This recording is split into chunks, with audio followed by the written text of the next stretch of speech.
A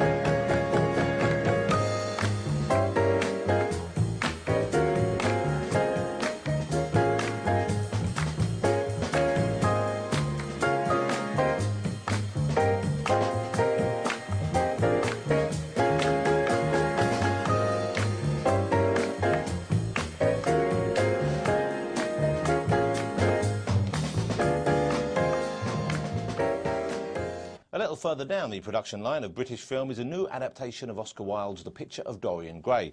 Ben Barnes, seen this summer as the hero of Prince Caspian, takes on another title role here as the youthful anti-hero with a dark secret in the attic, his portrait, which ages while he remains untouched by the ravages of time.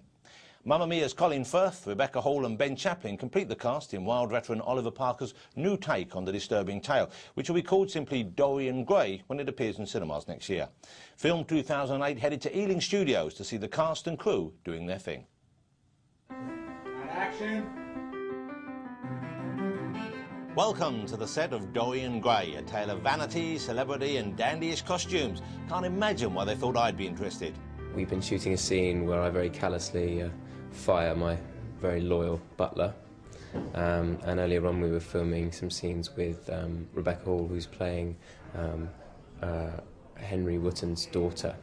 I can't really talk too much about what we've been filming today without massively giving away the ending, but it involves a scene where I'm going somewhere I shouldn't, and Dorian catches me. Cut. This is director Oliver Parker's third Oscar Wilde adaptation, and it seems everybody's just wild, get it, about Ollie. He used to be an actor himself, so it's great for me to have someone on set. I can sometimes watch him going through the motions, and then he'll come over and sort of talk to me about what he's been doing, but it's interesting to watch him try and work it out as well. Well, he's great, he knows his material. I mean, he knows what he's talking about, but he also knows the style of the film that he's making. It doesn't feel like a very tight academic sort of telling of a novel. It's a film. When they were written, they were great, radical, subversive entertainment. I mean, they worked for other people, but they were also great works of satire, and nowadays they sort of become part of tradition, and so part of the fun, I suppose, is trying to blow off some of the dust. Wilde's story may have been written over 100 years ago, but all involved in screenwriter Toby Findlay's new big-screen version insist Oscar's only published novel remains the very portrait of modernity. Well, it's definitely vibrant and contemporary, and the whole idea of someone who is permanently beautiful and never ages, and all those things resonate very nicely with lots of contemporary concerns. But I think what Toby's done with that is that he's also given it a dramatic context and a very cinematic context.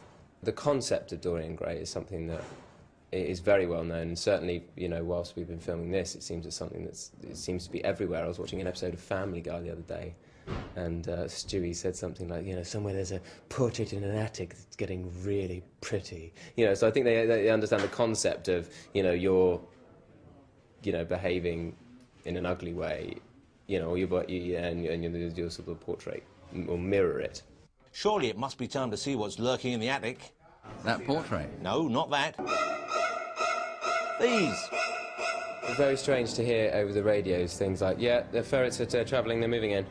Yeah, OK, that's lunch for the ferrets. Talk motivation. One of them apparently is particularly lively. I didn't have much dialogue with them, but I hear they're very talented. Bicycle clips all around today. Talking of trousers, might the star of Prince Caspian and Dorian Gray be getting a little too big for his Edwardian breeches? If the name of the character is not in the title of the film, it's not for me. And take it from me, Jonathan Ross, host of Film 2008 with Jonathan Ross and Friday Night with Jonathan Ross. There's a young fellow who'll go far. Dorian Gray is scheduled for release in November 2009.